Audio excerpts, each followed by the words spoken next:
Well, welcome back. Welcome anew to the Further Faster podcast. I'm Joseph McClendon III, and along with my amazing guest today, we will be your guides, your hosts, and maybe even your mentor to do exactly what the name implies, and that is to assist you in going further faster. And around here, further faster means to be healthy, happy, and financially abundant. And I'm going to start off by saying my amazing guest today, very few times in life you ever meet people that have actually faced death and come back from it. Well, this guy has stepped across the line not once, but twice. And the greatest part about it is it's not just that the lessons that he learned and that he, will impart on and has imparted on people, he has methodology and process behind it as well to help you go further faster. So grab a pad and paper so that you can take some notes, because you're going to be absolutely delighted to meet Hal Elrod. And we'll be right back in just a few moments.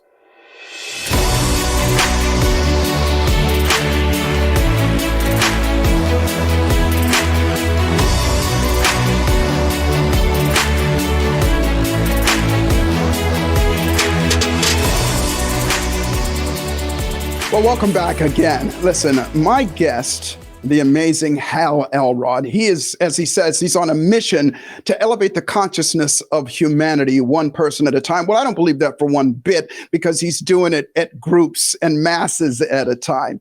He's an international keynote speaker, and he's a host of the popular Your Goals podcast, or Achieve Your Goals podcast, and he's the author of the highest rated book in the world, The Miracle Morning. And that's what he does, is helps people do that.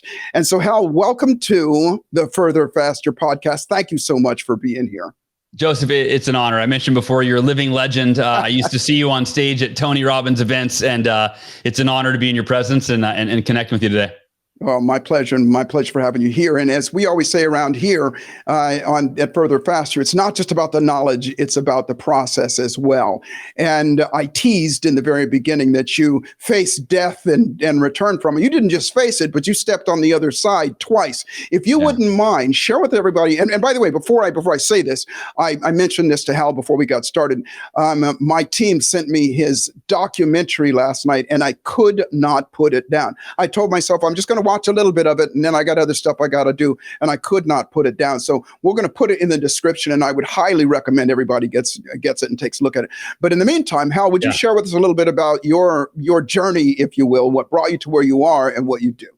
Yeah. So when I was 8 years old, I woke up one morning and my sister died in front of me with my mother. So my mother lived, but my sister died in her arms, and she was just a baby, a year and a half, 18 months old. And so that was kind of the first, time in my life where I faced death from someone I loved. Fast forward 12 years later, I was driving home from giving a speech at an event, and my Ford Mustang was hit head on by a drunk driver at 70 miles per hour. And another car hit me in the door at 70 miles an hour. And instantaneously, I broke 11 bones. My arm broke in half, my leg broke in half, my eye socket, you name it. And I began losing a lot of blood. And an hour later, when they used the jaws of life to cut me out of the car, I actually bled to death. And I was clinically dead for 6 minutes while they airlifted me to the hospital. I spent 6 days in a coma. I flatlined twice more, and I came out of the coma 6 days later to be told I had permanent brain damage and I would never walk again, according to doctors. And my mindset was, I can't change that I was in a car accident, as terrible as this was. So the only choice I have is really I can either be miserable and blame it on the car accident, or I can be completely at peace. And I actually went even further, and I told my dad, I said, Dad, if I'm in a wheelchair the rest of my life, I'll be the happiest, most grateful person that you've ever seen in a wheelchair, because I'm never going to allow my outer circumstances that I can't change, things that have happened in the past, to determine the one thing we can all choose, which is, how am I going to feel in this moment? Am I going to focus on what I can't change, or am I going to accept what I can't change and focus my energy on what I have to be grateful for, on where I want to go in my life, so on and so forth? And I took my first step 2 weeks after I came out of the coma, 3 weeks after the crash, and the doctors could hardly explain it. They couldn't believe it. And then you fast forward 17 years later, about 6 years ago, I was diagnosed with a rare aggressive form of cancer, acute lymphoblastic leukemia. and I was given a 20 to 30% chance of surviving. It was much more difficult to deal with because now I had a 7-year-old daughter and a 4-year-old son to consider, and a wife, of course. And that was probably the hardest thing I'd been through, is just the facing being so close to death and leaving my kids without a dad. Yeah. But once again, I maintained what I call the miracle equation: unwavering faith, extraordinary effort. I did my miracle morning every day, and I focused the entire miracle morning practice on healing my body and beating cancer. And similar to the car accident, within a couple of months, the doctors were blown away at how I was in remission and how quickly my body was healing. And as you mentioned, we were in the middle of filming that documentary when I was diagnosed with cancer. And I called our director. I said, hey, Nick, I've got to fight for my life right now. The movie needs to be put on hold. And he said, Hal, no offense, I love you, brother. You're going to beat this. He said, and this is the movie. I think that I would, all respect, Hal, I would like to come to the hospital and I would like to film you. I know your mindset. He said, I would like to film you beating cancer because it can inspire millions of people to overcome whatever challenges they're facing. And of course, you saw the film, and I'm grateful that he talked me into that, which was a little outside of what I was thinking about. Yeah. We all are, thank God, and a couple of things. So now I want to talk to more about this miracle morning here in a second. But before we do, I want to ask you, where did that come from? Where did that mindset, as you call it, come from that made you say, because I love that statement that you said, that if I'm going to be in the wheelchair, I'm going to be the happiest guy in a wheelchair. Yeah. Where did that come from? So a couple things. I look back to when my sister died when I was 8. My parents, of course, were devastated. Of course. However, in less than a year, my mother was leading a support group for other parents who had lost their children. My father was leading an annual fundraiser for the hospital that tried to save my sister's life. Of course, they didn't succeed in that, but they tried and they took care of her. And so my family, every year we raised money for the hospital. So the point being, the first piece was I learned from my parents that you turn your pain into purpose. Mm-hmm. You turn your tragedy into a way to serve other people. So that was the first seed that was planted when I was young. But the biggest piece of the mindset was a year and a half before the night of my car accident, I started selling Cutco cutlery. The world's finest cutlery, right? And I would sell in-home presentations. Well, on my second day of training, my mentor taught me something called the 5-minute rule. And basically, he explained it this way. He said, in sales, it's a microcosm for life's adversity, meaning the average person faces rejection occasionally. He said, as a salesperson, you're going to face it every single day, multiple times a day, on the phone, on appointments. The average person occasionally fails. Maybe they fail to reach their goal once a year. You're going to fail day after day, week after week. So as I'm getting a little discouraged, I'm going, I don't know if I want to give this career a try. But he said, you need a strategy to quickly move through adversity so you can keep moving forward faster and further, right? And he said the 5-minute rule is simply this. It states that when something goes wrong in your life, and of course, in this context, it was, in your job, in your career, he said, you set your timer for 5 minutes. You give yourself 5 minutes to fully feel your emotions. Don't suppress them. Don't ignore them. If you're angry, feel angry. If you're sad, cry. If you're, you got to vent, whatever you got to do, feel the emotions fully. But when the 5-minute timer goes off, he said, you have to acknowledge, and this is a really important lesson if you're listening, every painful emotion that we've ever experienced is self-created by our resistance to our reality. Now, no one usually taught us that when we were younger. We always point at something. You go, no, I'm upset because of what she did or because of what I lost. But the reality is the same person, another person could lose the same thing or experience the same tragedy, and they choose to be at peace with it. So one person's emotionally distraught, the other person's totally at peace. So is it the thing that's causing the emotional pain, or is our response? And my manager taught me the only choice you have if you want to move forward is to accept reality exactly as it is. Don't resist reality and wish something in the past were different, because that's futile. It's delusional. It doesn't change anything. So I learned this strategy. And at first I thought what many people listening are probably thinking, which is like, you gotta be kidding me. 5 minutes? I'm not going to get over it in 5 minutes. And at first I didn't. I'd set the timer for 5 minutes. It'd go off and I'd go, I'm still upset. This is stupid. Yeah. But after a few weeks, my consciousness was elevated and I became aware of, I can get to the point where I accept the thing that I can't change and I'm at peace with it. And after a while, 5 minutes felt like a waste of time.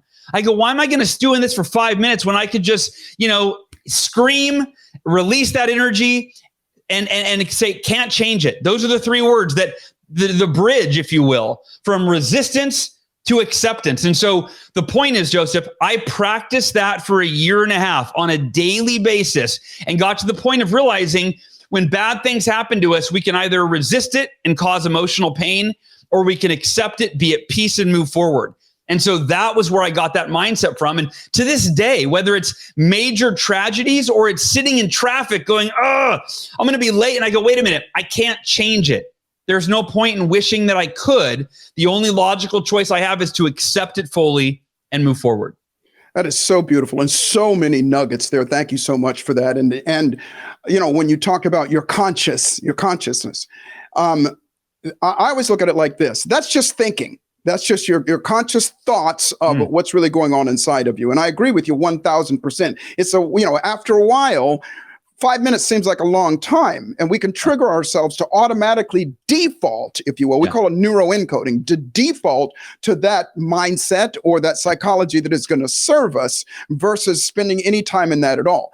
And to your point, I agree with you 1000%. It's not pushing the stuff under the carpet and pushing it away. If you can do something about it, do something about it. And the truth of the matter is, in that moment, this is the reality. Let me either do something about it or get happy and move on. Yeah. And, you're so fortunate to have had that. I've had great parents as well who taught me lessons like that as well. And you and I also share something in common.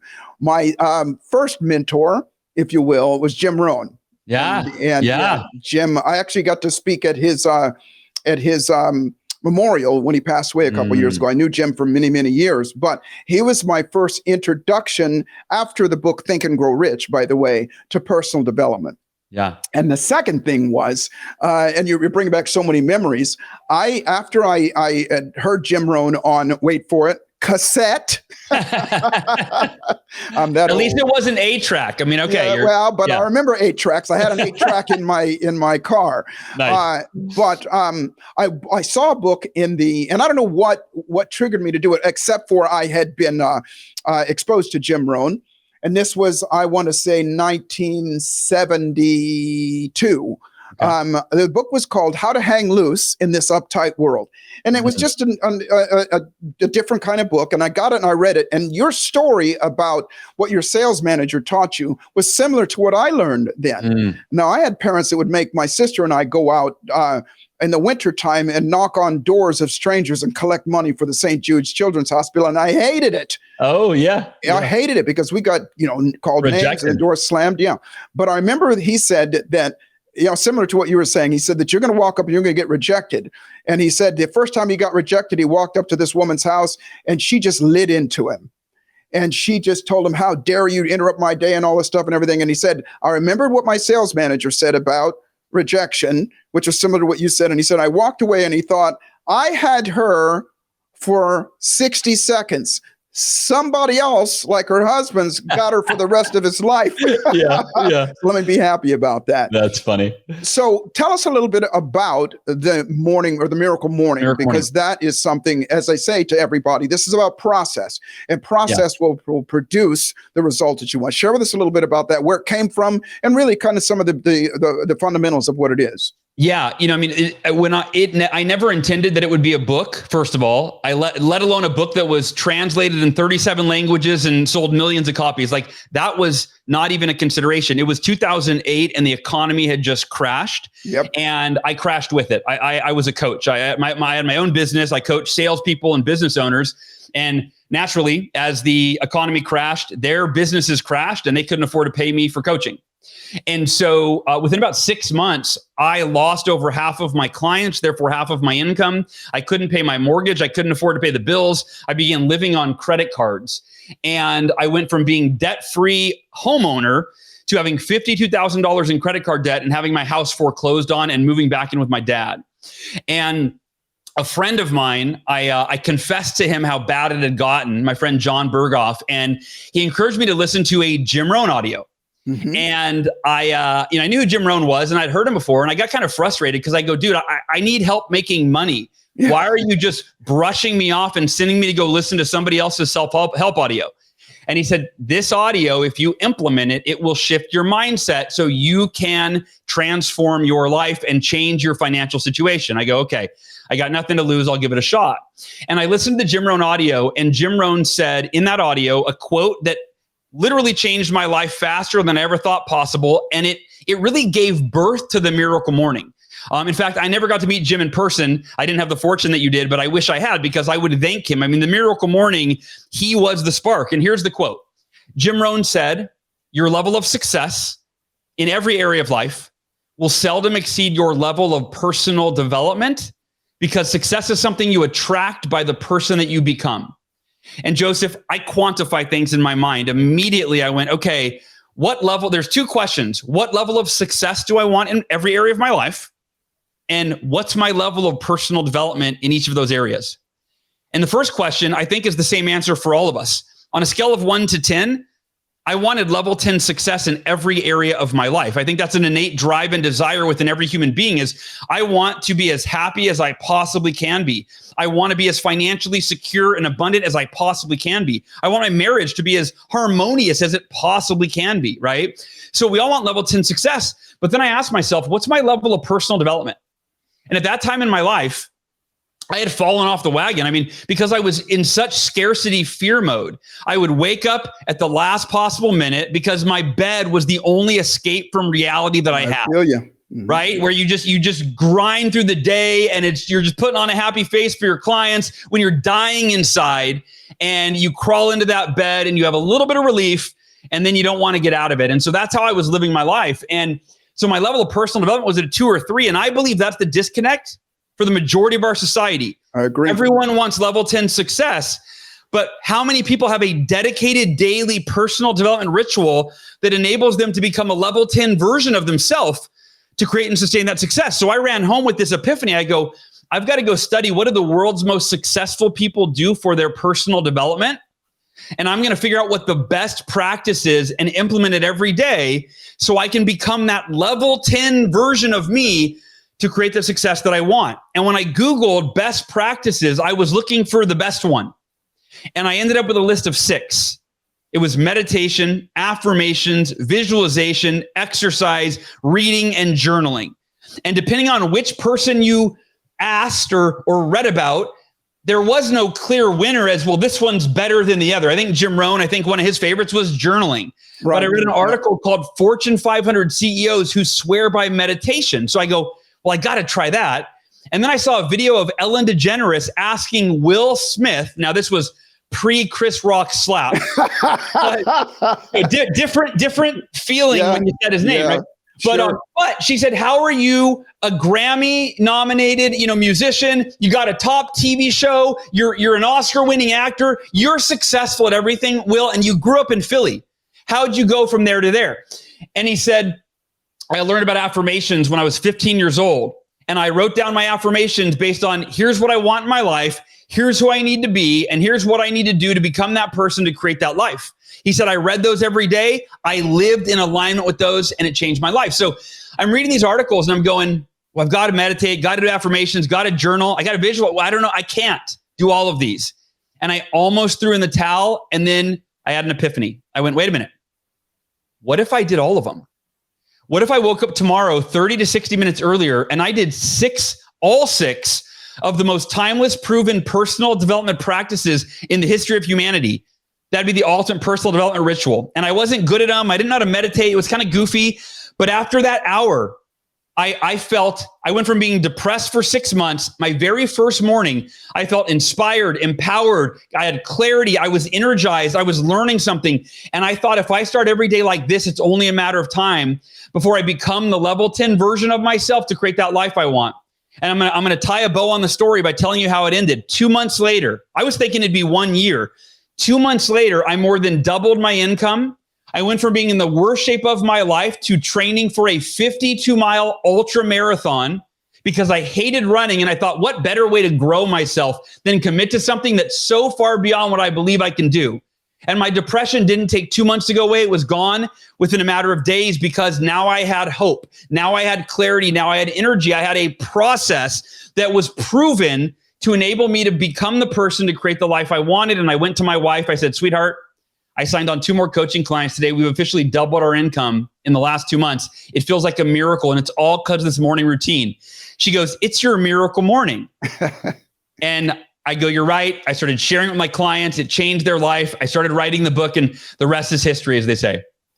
Well, this is spectacular. And as I said to everybody, this is process. And this is the great part about it. And now you so succinctly said you're going to put a bow on it. Well, we're going to take a break for here for a moment, but I'm going to ask you to pull that bow off. Unpack it. We'll unpack it. Yeah. Pack it a little bit deeper than that, because this is such valuable stuff. And thank you so much for sharing, where it all came from and the things that have changed. But I also know, and like I said in the very beginning, I don't believe for 1 second that you're just impacting people's consciousness one person at a time. Give me a break. Millions of people all over the world. And so we're going to take a very, very short break. We'll be right back. And Hal, if you would, please unpack and get us a little bit deeper into the morning miracle. We'll be right back.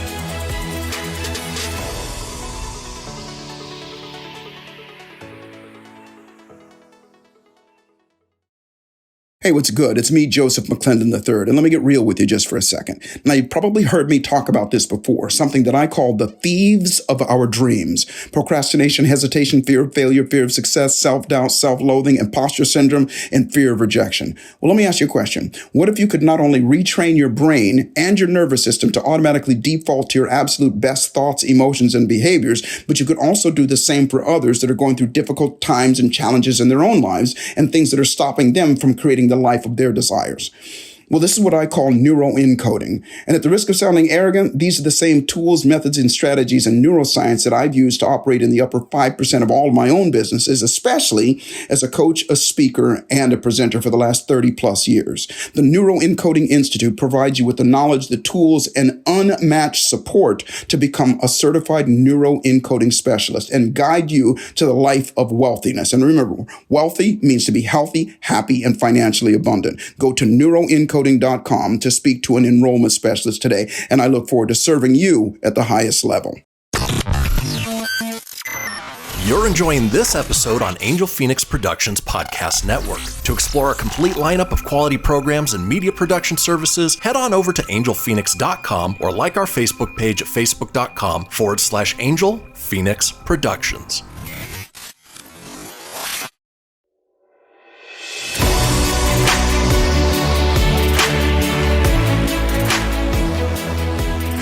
Well, welcome back. I am back here with my friend, our guest, Hal Elrod. And before we left, he put a big bow on something called the Morning Miracle. And I asked him to unpack it, pull that bow loose, and share with us a little bit more, and maybe go into a little bit more detail about the Morning Miracle that's not only changed his life, but literally millions of people around the world. So, Hal, it's all yours. Please unpack it. Yeah. So the 6 practices of the Miracle Morning are now known as the Savers. So they're organized into an acronym. So meditation became silence. That's the S in Savers, of course. A for affirmations, V for visualization, E for exercise, R for reading, and then journaling became scribing, because having a J at the end of the acronym would have been awkward, right? So we got the Savers. And these 6 practices, any one of these will change your life. But when you practice all 6, you see exponential results in how quickly you become a better version of yourself, and ultimately the best version of yourself. Now, when I was researching these practices, a lot of them are very woo-woo, right? Like, you think meditation, and I don't know about you, but like, I'm a very results-oriented person, right? I was in sales. And so I'm always thinking, I don't want to just affirm something so I feel better in the moment. Like, if I'm going to affirm that my income is improving, I don't want to just tell myself that I'm wealthy, right? I want to actually use affirmations to direct my subconscious mind, reprogram my beliefs, and direct my conscious behavior toward the end goals that I've got in my life. And so all of the Savers are really practical, actionable, and results oriented. So we'll run through each of these. So silence. I love that it became silence instead of meditation, because I like to incorporate prayer in my silence, sometimes breath work, right? So there's different forms of silence. The point is, Starting your day in peaceful, purposeful silence enables you to gain clarity. It's where usually you tap into higher consciousness, wisdom, etc. Now, I personally, in the new book, so there's the new updated and expanded edition, I've been doing the Miracle Morning for 15 years, and I've practiced almost every kind of meditation that you could imagine. And I've created kind of my own hodgepodge version that I call emotional optimization meditation.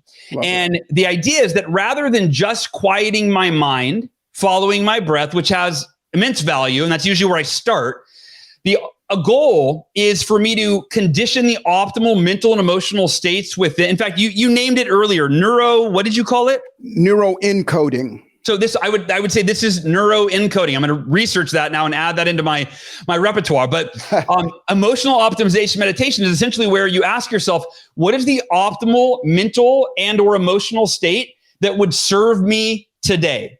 Now, depending on the day, it might be confidence if you got to give a presentation that day. If it's Saturday morning and your kids are waking up in an hour, it might be playfulness. If you had an argument with your spouse the night before, it might be getting in a place of forgiveness, empathy, and love before your spouse comes out of the bedroom and greets you, right? In general, I like feeling at peace and happy and grateful and just feeling good, blissful in my life. That's my general state that I want to be in. I want to just feel fantastic. So this is how it works. Step 1, identify what is your optimal mental and emotional state. Step 2, get into the state, embody the state. Now, the way you do that it varies depending on what the state is or where you're at. For example, if it's been a long time since you've been in that state, you might have to ask yourself, when was the last time I felt happy or confident, right? And then go back in time and get yourself back into that state. Once you've embodied the optimal state of consciousness, it's setting your timer on your phone for 5 minutes or 1 minute or 10 minutes, whatever you have time for meditation. And then what you're doing, right, is you're neuroencoding. You're hardwiring it into your nervous system. You're programming your subconscious mind so that now, by embodying that state, the more often you do it, the more you have access to it at will.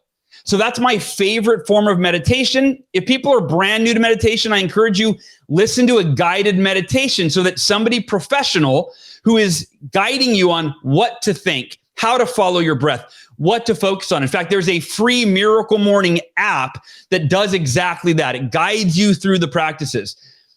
The A in Sabers is for affirmations. Now, I believe affirmations are the most misunderstood and the most effective form of personal development. I'll explain what I mean. Very well-meaning self-help gurus have taught us one of two approaches to affirmations that I think can be counterproductive.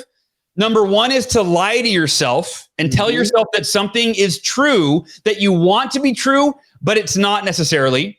And number 2 is to tell yourself that everything's going to be okay, independent of any of your effort. So for example, if you want to be wealthy and you're struggling financially, you might say, I am wealthy. That's what we're taught. I am wealthy. But if you're not, you're creating an internal conflict that is counterproductive. Yeah, the other example is mind is back there going, no, you're not. Yeah, you know, no, I'm not. You're like, I'm lying to myself. And you're fighting, going, shut up, self. I'm doing my affirmations, right? The other example of using this flowery passive language is, you've probably heard this affirmation. I am a money magnet. Yes. Money flows to me effortlessly and in abundance. Like, that's not how money works. You've got to create value in the marketplace. You've got to put it out, right?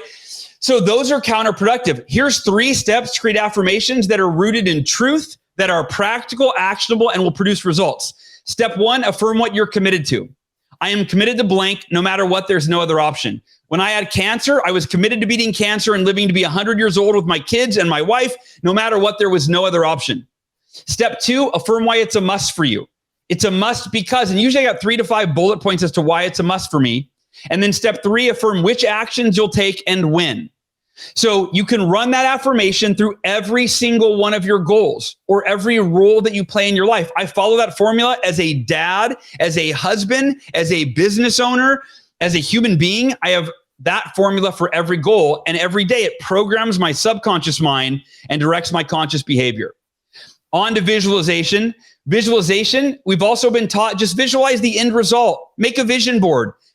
That's step one of an effective visualization process, but it's the least effective step. It's valuable because it generates positive emotions to fuel you to move forward. But in terms of the second step, it's about visualizing what do you need to do today.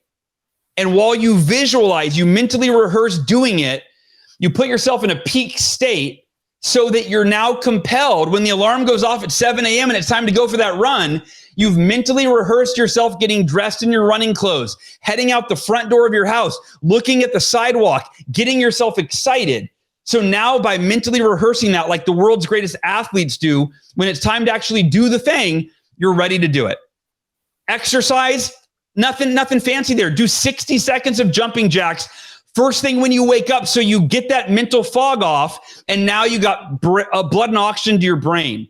Reading, you're one book away, of course, from anything you need to do, anything you need to change. I have a self-imposed rule. I'm not allowed to read a business book till I read a book on parenting or marriage, because that's my highest priority. And then the sixth practice is scribing, which is simply a fancy word for writing or journaling. And every morning I write down, what do I need to let go of? What am I grateful for? And what's the most important thing for me to get done today? And those 6 practices can be done in 6 minutes or 30 minutes or 60 minutes. The Miracle Morning book, of course, goes deeper and teaches you how to actually organize those into your daily ritual, especially if you've never been a morning person, because most people I've found identify as, I'm not a morning person. And that's what the book walks you through, is how do you make that mental shift so that you can implement this every single day?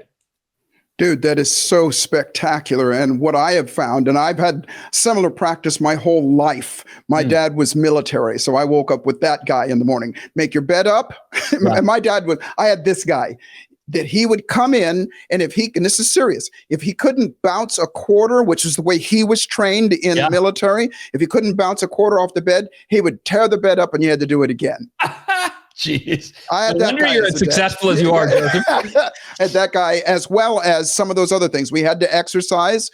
We had to do 50 push-ups, 50 sit-ups, 50 knee bends, and 50 jumping jacks every single day. So all of these things, I've inadvertently had them through my life, and I appreciate you so much in breaking them down in the way that you have, in a way that everybody can really understand. And it's so ridiculously simple. And here's the deal. The last question I want to ask you is this: because it is so simple, it is simple not to do as well. What advice do you have to people that are thinking about this and they're going, okay, this is a great idea. What would be their next step to start implementing this? So the 2 things. Number 1 is move your alarm clock as far across the room as possible, and then make a commitment to do it before you go to bed. Because whatever your last thought before bed is usually your first thought in the morning. People go to bed depressed, anxious, stressed about the next day. And as soon as your alarm goes off, you go, oh God, I have to face the day. But if you go to bed and you say, I'm going to wake up tomorrow and I'm going to do at least one of the savers, you don't have to do all 6. When I give a speech, I end my speech and I end the book with a 30-day challenge. Commit for 30 days to wake up at least 10 minutes earlier. You don't have to do a full-blown 60-minute Miracle Morning, and do one of the savers. And what a lot of people will do when they're brand new is they'll just do the R, reading. They'll wake up 10 minutes earlier and they'll read the Miracle Morning book. And then think about this. Once you get to the chapter on silence, then the next day you can add silence into your reading. And now your Miracle Morning incorporates a little bit of silence and some reading. Then you get to the chapter on affirmations, and now you fold that in. Within a week or so, you're doing all 6 practices in anywhere from, again, 6 to 30 to 60 minutes. And you just started so simply by moving the alarm clock across the room and committing to wake up 10 minutes earlier and just read a book. It doesn't get much easier than that. So much. That is so fantastic. Just that one thing right there, moving it across the room, that is a game changer for a lot of people as well. Well, listen, Hal, this has been absolutely spectacular. I want to thank you from the bottom of my heart on behalf of myself and everybody that's listening. And share with us, and we're going to obviously put it in the description here, but share with us how they can get a hold of you, how they can find your book, and how they can get a hold and watch your amazing documentary. Yeah, thank you. The miraclemorning.com is the hub for everything. If you go to miraclemorning.com, you can access the movie for free. You can download the app from there. There's links to order the books, and you can join the Miracle Morning community, which is a Facebook group with 350,000 people from over 100 countries who are on this mission to do the Miracle Morning and elevate the consciousness of humanity one person in one morning at a time. And yes, there's millions of people doing it, but to me, it's like, I'm always speaking to that one person that's listening right now. You are that one person. And here's the thing. This isn't just about you. I believe the Miracle Morning is a responsibility. And whether it's you do your own ritual, but it's waking up and it's doing it for the people you love and the people you lead. And that begins with you. That is so spectacular. I have a saying, Hal, and that saying is that those of us that dare to dream while the rest of the world is having a nightmare, we're not only going to create the abundance and wealth that we want for ourselves and the people that we love, but we're also going to be shining examples for others to see what is possible. And you are such a shining example of that as well. So I want to thank you so, so much. And anything we can do for you, let us know. Ladies and gentlemen, please make sure that you indulge yourself in this man's knowledge, his wisdom, his experience, and do it for yourself and do it for everybody else. And remember always that life is exactly what you dare to make it, and fortune favors the bold. And you just heard from somebody who has boldly stepped up and made his life magnificent. And now you do the same for yourself. I love you, and I'll see you at the top.